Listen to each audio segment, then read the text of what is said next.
बड़ी खबर आ रही है मुरादाबाद से। रुचि वीरा ने नामांकन कर दिया है। पार्टी के मना करने के बाद भी नामांकन किया। अखिलेश यादव ने पर्चा भरने के लिए मना किया था, सूत्रों के मुताबिक ये जानकारी मिल रही है, जबकि रुचि वीरा ने दावा किया कि उन्हें किसी ने मना नहीं किया।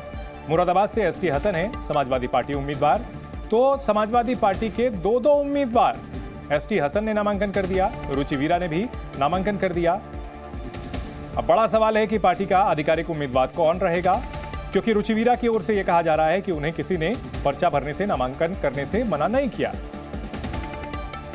देखिए, ये सब नियम की बातें हैं। आप बात करिएगा, रिटर्निंग ऑफिसर से बात करिए, पार्टी के मुख्य जो लोग हैं उनसे बात करिए। मैंने समाजवादी पार्टी गठबंधन से नॉमिनेशन कराया। क्या मुद्दे रहने वाले हैं मैम इस बार चुनाव में? आप चुनाव लड़ने वाले हैं? देखिए, इस बार की बात नहीं है। मेरा सबसे पहले मुद्दा तो ये है कि भाईचारा रहना चाहिए, संविधान बचना चाहिए, लोकतंत्र डेमोक्रेसी की लाज रहनी चाहिए, सब लोग आपस में विकास हो, तरक्की हो, ये होना चाहिए।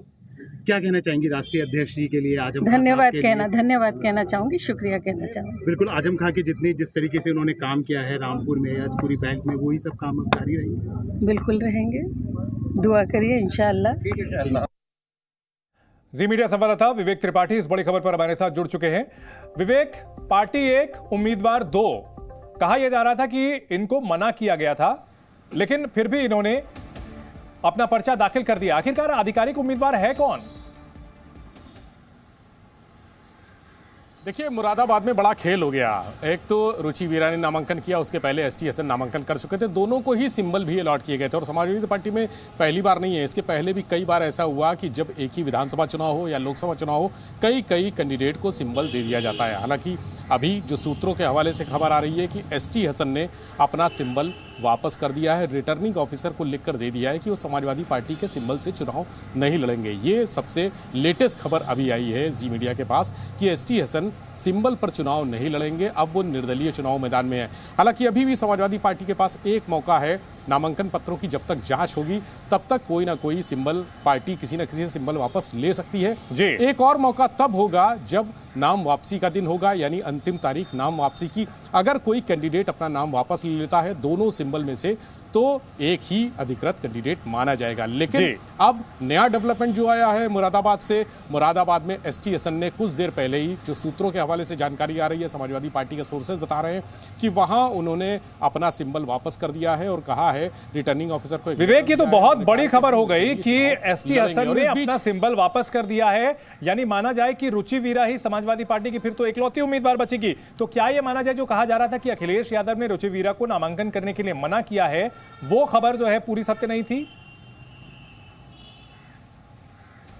देखिए, अखिलेश यादव ने आज एक बैठक की। चूंकि पार्टी में घमासान मचा हुआ है, कैंडिडेट को लेकर बगावत के सुर उभर गए हैं, तो अखिलेश यादव ने बैठक की, वहां पर मनाने की कोशिश की। एसटी हसन से बात की, रुचि वीरा से भी बात की। रुचि वीरा को कहा कि आपको सिंबल दिया गया है, लेकिन एसटी हसन चूंकि एक जीते हुए कैंडिडेट हैं, वर्तमान में वो सांसद हैं अभी, तो वो अपना नामांकन ना कराएं और उनसे कहा गया कि वो नामांकन कराने नहीं जाएंगे। लेकिन रुचि वीरा ने उनकी बात नहीं मानी, उन्होंने नामांकन कराया और वो अपने फैसले पर अडिग हैं, अटल हैं, जिद पर हैं कि वो नामांकन कराएंगी। नामांकन करा दिया। 3 बजे का समय भी निकल गया जब नामांकन होना था, 3 बजे तक, और आज आखिरी दिन है, यानी अब कोई मौका भी नहीं है। तो अखिलेश यादव के सामने कोई भी विकल्प बचा नहीं है। एसटी हसन ने भी उधर नाराज होकर, जो पार्टी के सोर्सेज हैं बता रहे हैं कि नाराज है एसटी हसन इस बात से कि वो मैनेज नहीं कर पाए, पार्टी का शीर्ष नेतृत्व मैनेज नहीं कर पाया, और लगातार जिस तरह से चीजें चल रही हैं, रुचि वीरा को आखिर क्यों सिंबल दिया गया, ये तमाम बातें समाजवादी पार्टी के जो थिंक टैंक है उसमें भी चर्चा का विषय बनी हुई है। और जो बड़े नेता हैं, ये कहा गया कि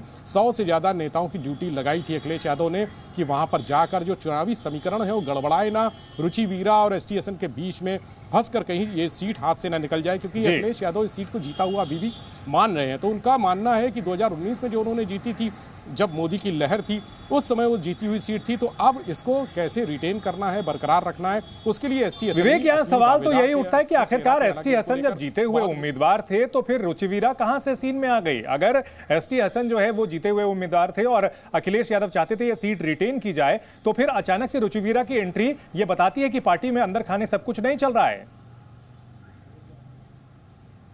बिल्कुल, देखिए आजम खान बड़ा फैक्टर है इस मामले में। मुरादाबाद से उन्होंने एसटीएसएन का विरोध किया और रुचि वीरा को आगे किया था, उनका चेहरा आगे किया था। रुचि वीरा उनको लग रहा था कि उनकी करीबी मानी जाती हैं और वो पिछले चुनाव में 2019 में आंवला सीट से भी चुनाव लड़ी थी, लेकिन बहुजन समाज पार्टी से लड़ी थी। चूंकि 2019 में समाजवादी पार्टी, बहुजन समाज पार्टी और रालोद का गठबंधन था, तो अब की बार उनको उम्मीद थी कि बिजनौर से सीट मिलेगी, लेकिन बिजनौर सीट भी हाथ से निकल गई। अब मुरादाबाद एक सीट बचती है जिसमें काफी उलझा हुआ मामला नजर आ रहा है मुरादाबाद का। विवेक, आपने काफी जो है तफसील से समझाया। समाजवादी पार्टी ने मोहिबुल्ला नदवी को उम्मीदवार बनाया है। मोहिबुल्ला नदवी के नामांकन के लिए लखनऊ से एसपी के प्रदेश अध्यक्ष उत्तम पटेल पहुंचे। इस दौरान एसपी की रामपुर यूनिट का कोई नेता नजर नहीं आया। नदवी दिल्ली में संसद मार्ग मस्जिद के इमाम हैं और रामपुर के ही रहने वाले हैं। खबर है कि समाजवादी पार्टी ने रामपुर जाने के लिए चार्टर्ड प्लेन भी बुक किया है। हालांकि आजम खान और उनके समर्थक चुनाव बहिष्कार के ऐलान से पीछे अब तक नहीं हटे हैं। आजम के करीबी आसिम राजा ने भी पर्चा खरीदा हुआ है। दरअसल आजम खान ये नहीं चाहते थे कि उनकी घरेलू सीट पर उनके गढ़ में कोई दूसरा मुस्लिम नेता उतरे या फिर कोई दूसरा नेता यहां अपनी पैठ बनाए, लिहाजा वे अखिलेश यादव को यहां से लड़ने के लिए न्योता दे रहे थे। अखिलेश यादव जी साहब के हुक्म और उनका आदेश और उनका ये पैगाम था कि मोहब्बत का पैगाम रामपुर से सारे भारत और सारे हिंदुस्तान की ज़मीन पर पहुंचना चाहिए, इसलिए उन्होंने मेरा इंतखाब किया और मैं उनका शुक्रिया अदा करता हूं। और रामपुर की ज़मीन को इसलिए भी चुना अध्यक्ष जी ने कि रामपुर में मौलाना आज़ाद मुजाहिद आज़ादी फ्रीडम फाइटर, उन्होंने यहाँ से इलेक्शन लड़ा था पहली मर्तबा आज़ादी के बाद, और उन्होंने भी जब मुल्क कुछ लोगों की नादानी की वजह से बढ़ रहा था तो उन्होंने मुल्क को इत्तेहाद का पैगाम दिया था। उधर रामपुर से आसिम राजा भी नामांकन के लिए पहुंचे हैं, जो कि आजम खान के करीबी बताए जाते हैं। तो एक और समाजवादी पार्टी के आधिकारिक उम्मीदवार मोहिबुल्ला नदवी ने नामांकन कर दिया है, तो वहीं आजम खान के करीबी आसिम राजा भी नामांकन करने के लिए पहुंचे हैं। तो आजम खान वर्सेस समाजवादी पार्टी रामपुर की सीट पर होती हुई ये लड़ाई दिख रही है और ऐसे में निश्चित तौर पर समाजवादी पार्टी को नुकसान हो सकता है। एसपी उम्मीदवार मोहिबुल्ला नदवी ने पर्चा भर दिया है। दूसरी ओर आसिम राजा भी नामांकन करने के लिए पहुंचे हैं। अखिलेश यादव को चुनाव लड़ने का न्योता दिया गया था रामपुर से।